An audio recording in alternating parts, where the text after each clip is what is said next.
tahu sendiri kalau orang dari Sumatera itu untuk mendidik tentang agama itu sangat keras. Kenapa saya bisa uh, mengenal Tuhan Yesus? Kenapa saya bisa menerima Tuhan Yesus? Sebetulnya Pak, dari perjalanan 7 tahun yang saya bilang, saya perjalanan 7 tahun, saya dikasih mimpi, akhirnya saya goncang dengan sholat saya. Jadi saya berpikirnya waktu itu Yahya Waloni, saya lihat lagi kayak Ustadz Nababan. Terakhir puncaknya Pak, saya dengar Ustadz Abdul Somad. Jadi sebelumnya saya udah dengar Ustadz Abdul Somad itu bagaimana.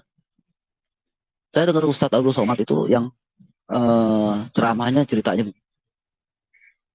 ada seorang bertanya kepada saya, gitu. Bapak, saya kalau ngelihat salib itu saya gemeteran gitu. Kenapa itu Pak? Somad itu bilang begini, oh itu ada jin kafir. Jadi ada jin kafir, tangan dia sambil dibentangin sampai pala dia, oh madep kiri apa madep kanan gitu. Gitu. Itu saya herannya Pak. Saya merasa kesel, saya merasa sakit hati sama orang itu, sama Abdul Somad itu. Saya sakit hati. Karena apa? Karena Nabi Muhammad, Rasulullah Nabi Muhammad itu orang yang mulia, yang akhlaknya bagus. Menurut saya akhlaknya bagus. Kok Ustadz Abdul Somad seperti itu? Yang sekolahnya tinggi, yang sekolahnya sudah kemana-mana, kok akhlaknya seperti itu? Jadi maksud saya, dia nggak usah harus bilang ada segala macam ada jin. Dia bilang itu. Itu sama juga sudah menghina agama orang. Dari situlah saya pengen tahu apa sih isi Alkitab itu. Kok sampai sebegitunya Somad menghina sesembahan orang. Assalamualaikum warahmatullahi ta'ala wabarakatuh. Ketika saya membahas dan mengkritik kurikulum yang berkembang di pesantren, banyak sekali dari teman-teman saya yang kemudian mempertanyakan sikap saya. Kenapa saya mengkritik kurikulum yang ada di pesantren?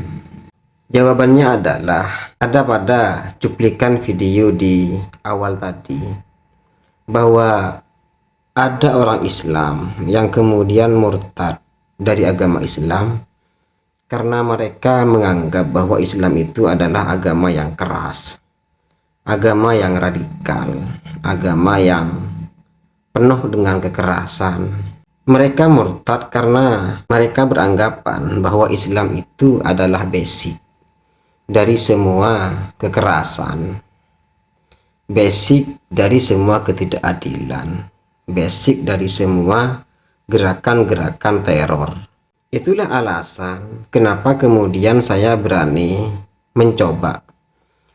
memberanikan diri untuk kemudian mengkritik kurikulum yang ada di pesantren, di mana satu atau dua ajaran itu pada akhirnya akan menjadi pembenaran, pada akhirnya akan menjadi justifikasi atas semua kekerasan atas dasar agama.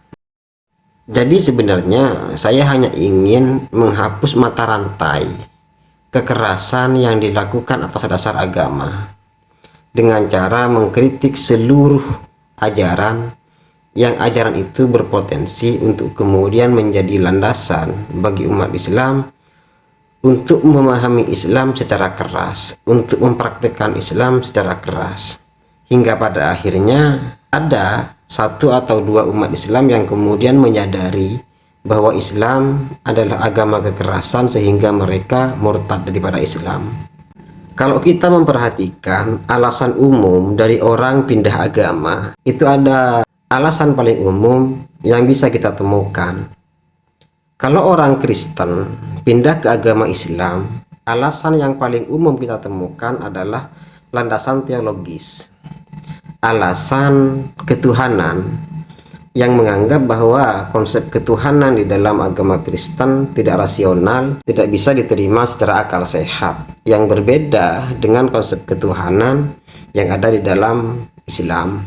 Nah, alasan-alasan inilah yang seringkali kita temukan dari orang-orang yang pindah dari agama Kristen menjadi agama Islam. Nah, sementara itu, kalau ada orang Islam pindah menjadi agama Kristen Kebanyakan dari alasan mereka karena satu hal, mereka menganggap bahwa Kristen lebih mengajarkan perdamaian dibandingkan dengan agama Islam.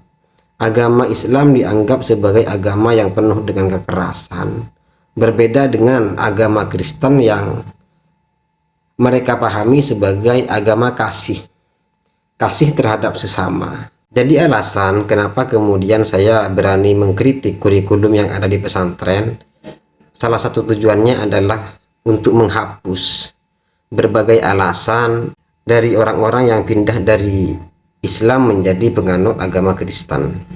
Itu yang pertama. Yang kedua begini, kita ini sebagai umat Islam terus terang masih kalah dibandingkan dengan orang-orang Kristen, dengan para pendeta dan lain sebagainya di dalam mengkampanyekan agama kita. Kalau kita misalnya merujuk pada penganut kepercayaan di dunia, maka kita temukan bahwa Islam belum mampu menjadi agama yang dianut oleh mayoritas penduduk bumi. Islam masih kalah dibandingkan dengan agama Kristen. Jadi kalau kita merujuk pada penganut kepercayaan di dunia ini, maka kita temukan bahwa Islam masih belum mampu mengalahkan Kristen sebagai agama yang dianut oleh mayoritas penduduk bumi.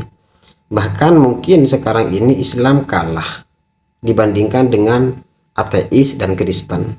Alasannya adalah karena kita kalah di dalam mengkampanyekan agama Islam, memperkenalkan agama Islam ke khalayak umum.